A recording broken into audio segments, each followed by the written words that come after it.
প্রথমত আমি দেখছি যে সরকার, আমি ইতিমধ্যে বলেছি, একটা কাজের সংস্কৃতি তারা গড়ে তুলবার একটা চেষ্টা সরকারের প্রথম দিন থেকে আছে। প্রতিটা দিন, প্রতিটা সপ্তাহ বা প্রতিটা ঘন্টাকে কাজে লাগানোর জন্য। তো এই একটা যে কাজের একটা যে কালচার, এবং তিনি তার মন্ত্রী পরিষদ, তার যে সরকারের যারা কর্মকর্তা, তাদের মধ্যেও এরকম একটা সংস্কৃতি জায়গাটা তিনি গড়ে তোলার একটা ঐকান্তিক একটা চেষ্টা, এটা আমরা লক্ষ্য করেছি।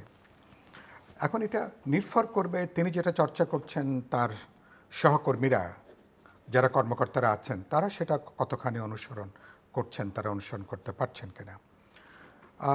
এবং যেটা বললেন, ব্যক্তি হিসাবে ইতিমধ্যে তিনি চেষ্টা করছেন মানুষের খানিকটা কাছাকাছি যাওয়ার জন্য, কাছাকাছি থাকার জন্য। প্রটোকল থেকে শুরু করে দেখলাম তার এই যে বিভিন্ন বিলবোর্ড যেগুলো তৈরি করা হয়, তারপরে তো সেসব ব্যাপারে তিনি ইতিমধ্যেই যথেষ্ট উষ্মা প্রকাশ করেছেন এবং কিছু সিদ্ধান্ত হয়েছে। সমাজে এর কিন্তু একটা ইতিবাচক একটা বার্তা আছে।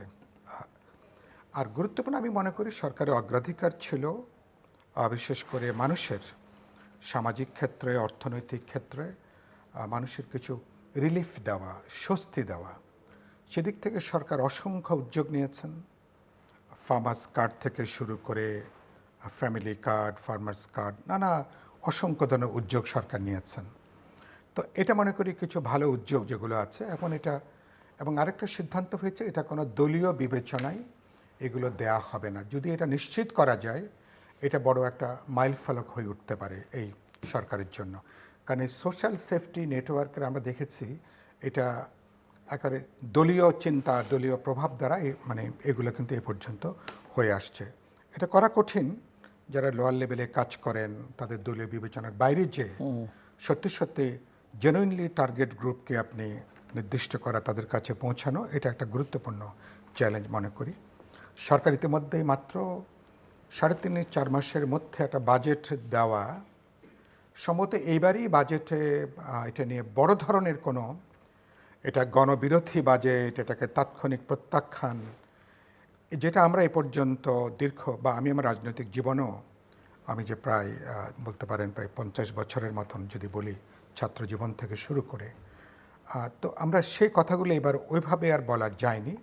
আমি বলেছি আমাদের সীমাবদ্ধতার মধ্যে একটা চেষ্টা ছিল যে বাজেটটাকে সমাজে নানা অংশের মধ্যে মানুষের বিপুল প্রত্যাশা, কিন্তু আমাদের রিসোর্স তো খুবই সীমিত, সেই জায়গা থেকে বাজেটটাকে কিছুটা আমি বলেছি প্রত্যাশার, আমি বলেছি একটা আধা আধি জনপ্রত্যাশা পূরণের একটা আন্তরিক চেষ্টা। এবারই প্রথম কোনো বাজেটে অর্থ বিলে বিরোধী দল থেকে কোনো প্রস্তাবনা বা কোনো তীব্র কোনো সমালোচনা অর্থ বিলে আমরা দেখিনি, বরঞ্চ এক ধরনের সম্মতি অর্থ বিলে, যেটা কিন্তু প্রায় নজিরবিহীন ঘটনা এটা। তো এখন এটার নির্ভর করবে বাজেট নিয়ে। হ্যাঁ, আমাদের সংশয় আছে, অর্থের সংকুলন করা যাবে কিনা, কিভাবে করা যাবে, এক্সটার্নাল রিসোর্সেস, ইন্টারনালি আমরা ডোমেস্টিক ক্ষেত্রে আমি এখানে রাজস্ব কতখানি সংগ্রহ করতে পারবো, কিছু কিছু উদ্যোগ আছে। আমি মনে করি যদি পলিটিক্যাল ডিসিশন থাকে, উইল থাকে, সরকারে যদি আমি মনে করি ডিসাইসিভনেস থাকে, আমি এনবিআর সহ সংশ্লিষ্ট প্রতিষ্ঠানকে যদি আমরা অ্যাক্টিভ করতে পারি, এই চ্যালেঞ্জ, এই টার্গেটটা পূরণ করাটা অসম্ভব না। নির্ভর করবে আপনার রাজনৈতিক সিদ্ধান্তের উপরে। আমি উদ্বিগ্ন কয়েকটা ব্যাপারে, সেটা একটু উল্লেখ করতে চাই।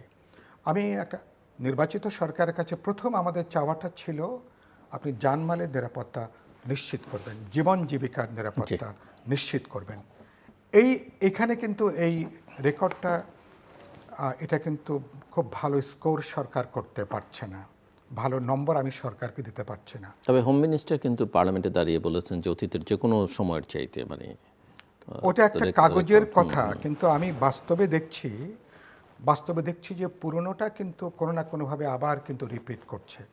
নির্বাচিত সরকার, এই সরকারের বড় ক্ষমতা কি, তারা একটা ইলেক্টেড, তারা পপুলারলি ইলেক্টেড, তাদের পাবলিক ম্যান্ডেট আছে, তাদের একটা পলিটিক্যাল অথরিটির সাথে ইথিক্যাল মোরাল একটা অথরিটি তাদের যুক্ত হয়েছে। তারা অনেক ব্যাপারে অতীত ইন্টারিম গভর্নমেন্টের চেয়ে অনেক বেশি কঠোর কঠিন সিদ্ধান্ত নেবার এখতিয়ার, ক্ষমতা, ম্যান্ডেট বা অথরিটি সরকারের আছে। সেটা প্রপারলি ইমপ্লিমেন্ট করা যাচ্ছে এটা আমি দেখছি না। এক্ষেত্রে আমার উদ্বেগ, আতঙ্ক আছে। শিশু ধর্ষণ, নারী ধর্ষণ, বলাৎকার, এগুলো কিন্তু সামাজিক যে অনাচার, একটা নির্বাচিত সরকারের আমলে এগুলো আগেও ছিল, কিন্তু 17 বছর পরে একটা ইলেকটেড গভর্নমেন্ট, বহু প্রত্যাশিত নির্বাচন, একটা প্রত্যাশিত সরকার, হিমালয় সমান প্রত্যাশা, হয়তো রাতারাতি নিশ্চয়ই আমরা স্বর্গরাজ্যে যাব না, এটা সত্য, কিন্তু একই সাথে আমি তো আমার ন্যূনতম জায়গাটাকে অর্জন করব। আর কিছু চেষ্টা নেই তা না, কিন্তু সেটা আপ টু দ্য মার্ক আমি কিন্তু দেখতে পাচ্ছি না। এটা এনশিওর করা দরকার। আর মানুষ যদি আপনি স্বস্তি দিতে না পারেন, তাহলে আখেরে কিন্তু অন্যান্য উন্নয়নের বিষয়গুলো কিন্তু সংকট হবে। সরকার বাজেটে দেখলাম সরকারি কর্মকর্তা কর্মচারীদের জন্য এই জুলাই থেকে আমি দেখলাম যে আমার কন্যা যিনি বিশ্ববিদ্যালয়ে শিক্ষকতা করেন, তারও এক ধরনের দেখলাম যে না বাবা, ঠিক বহু বছর পরে আমাদের একটু বেতন টেতন বাড়বে। এবং ঠিক, কিন্তু তোমার শ্রমিক বন্ধু যারা আমার এখানে শ্রমজীবীদের জন্য গার্মেন্টস থেকে শুরু করে আমার অপ্রাতিষ্ঠানিক খাত, বিশেষ করে প্রাইভেট সেক্টরে যারা কাজ করেন, প্রাইভেট যারা কাজ করেন, এবং ন্যূনতম যে জাতীয় মজুরি যে কমিশন, যেটা একটা বোর্ড কমিশন করার কথা, তাদের জন্য আগে দরকার ছিল। কারণ মূল্যস্ফীতি দ্বারা তারাই সবচেয়ে বেশি আক্রান্ত, তাদের প্রকৃত আয়টা কমে যাচ্ছে। মানে নিম্নবিত্ত সাধারণ মানুষের জীবন, শ্রমজীবী মানুষের জীবন, 15 দিন পরে আর টাকা থাকে না, বাকি 15 দিন কিভাবে কাটবেন আমাকে, আমি যখন জিজ্ঞেস করি বলে আল্লাহর ওয়াস্তে সেগুলো চলে ধার দেনা করে। সরকারের উচিত ছিল, আপনি কর্মকর্তাদের বেতন বাড়াচ্ছেন, কর্মচারী বাড়াচ্ছেন, তাহলে যে বিশাল যে লক্ষ লক্ষ যে শ্রমিক শ্রমজীবী মানুষ এই দুর্মূল্যের বাজারে তারা কিভাবে বাঁচবে, এটা কিন্তু সরকার, আমি খুব অগ্রাধিকারের তালিকায় জায়গাটা আমি দেখছি না। 3 নম্বর আমি যেটা বলতে চাই, সরকারের ক্ষেত্রে সরকার সোশ্যাল ইন্ডিকেটরে বা ইকোনমিক দিক থেকে অনেকগুলো ক্ষেত্রে সরকার, যেটা বললাম যেটা একটা ভালো বার্তা দেবার তারা চেষ্টা করছেন। সম্ভবত রাজনৈতিক ক্ষেত্রে সরকার অনেকখানি তারা কিন্তু পিছিয়ে পড়ছেন। রাজনৈতিক ক্ষেত্রে সরকার খুব বেশি নম্বর তারা যুক্ত করতে পারছেন না, বিশেষ করে গণভোটের রায়টাকে এটাকে নিয়ে এটাকে যে বিল উত্থাপন করে, কারণ যে পার্লামেন্টে প্রায় আপনার 250-র মতন যেখানে আপনার প্রতিনিধিত্ব, যেখানে বাস্তবে সরকারি দলের সম্মতি ছাড়া একটা চুল এদিক থেকে ওদিকে যাবে না, সেই পার্লামেন্ট আগামী 6 মাস যদি একটা সংবিধান সংস্কার পরিষদ হিসেবে কাজ করতো, তাহলে অসুবিধা কী ছিল? একই সাথে বিএনপির 9টা-10টা গুরুত্বপূর্ণ প্রশ্নে নোট অফ ডিসেন্ট ছিল। আমি জাতীয় ঐক্যমত কমিশনে, যেহেতু আমি ওখানে খুব অ্যাক্টিভলি অংশ নিয়েছি, বিএনপির সঙ্গে এই আলোচনায় আমরা যুক্ত, এগুলো বিএনপির পাবলিক অবস্থান। বিএনপিটা না করলে বিএনপিকে কেউ চাপাচাপি করে বাধ্য করতে পারবে না, এটা আগেই তাদের ডিক্লেয়ার পজিশন। তো এবং এটা অনেকগুলো অর্জন, যেই গণভোটের জন্য শেষ পর্যন্ত বিএনপি পক্ষে দাঁড়িয়েছে, হ্যাঁ ভোটের করেছে। আমরা এভাবে অনেকগুলো অর্জন বিএনপি বিরোধীদের হাতিয়ার হিসেবে তুলে দিচ্ছে কিনা, এটা বড় প্রশ্ন আকারে উত্থাপিত হয়েছে। আপনার তথ্য কমিশন, দুর্নীতি দমন কমিশন, মানবাধিকার কমিশন, বিশেষ করে বিচার ব্যবস্থা সংস্কারের ক্ষেত্রে বিচার ব্যবস্থাকে যে আপনি তাকে যে রিফর্ম করবেন, এক্ষেত্রে কিন্তু অনেক প্রশ্ন, অনেকগুলো জায়গা তৈরি হয়েছে। সচেতন মহলের মধ্যে কিছু প্রশ্ন উত্থাপিত হয়েছে, কোন জায়গা থেকে, যে বিএনপি কোনো না কোনোভাবে তার আগের জায়গা থেকে কোনো ক্ষেত্রে পিছিয়ে আসছে কিনা। যদি আমি উল্লেখ করি, বিশেষ করে বিচার ব্যবস্থার ক্ষেত্রে যদি কথাটা বলি, বিএনপি সবচেয়ে নির্যাতিত দল। আমাদের আমি বলি এই একটা লম্বা সময়ের জন্য আমাদের সাবকন্টিনেন্টে একটা এত দীর্ঘ সময়ের জন্য আর কোনো পার্টি এত বড় কষ্ট করতে হয়নি। হামলা, মামলা, গুম, খুন, 60 লক্ষ মামলায় 1 কোটি মানুষ বাইরে থাকা, তার মানে বিচার ব্যবস্থা দ্বারা বিএনপি সবচেয়ে বেশি অত্যাচারিত, নিপীড়িত হয়েছে। তাহলে আপনি 17 বছর যে ধরনের বিচার ব্যবস্থার জন্য আপনি চেয়েছেন হবে, বা ভবিষ্যতে বিএনপি যখন কখনো বিরোধী দলে যাবে, তখন বিএনপি যে ধরনের বিচার ব্যবস্থা দেখতে চাইবে, যে দলীয় হস্তক্ষেপের বাইরে বিচার ব্যবস্থা নিরপেক্ষ হবে, নিজের মাজার উপরে দাঁড়াবে, তাহলে এখন তো উচিত হবে বিএনপিকে সেই জায়গাটা ওরকম একটা বিচার ব্যবস্থা গড়ে তোলা। আমি দেখলাম বিচার ব্যবস্থার সচিবালয়টাকে সেখানে তুলে দেওয়া হয়েছে, এখানে আইন মন্ত্রণালয়ের অধীনে এটাকে নিয়ে আসা হয়েছে।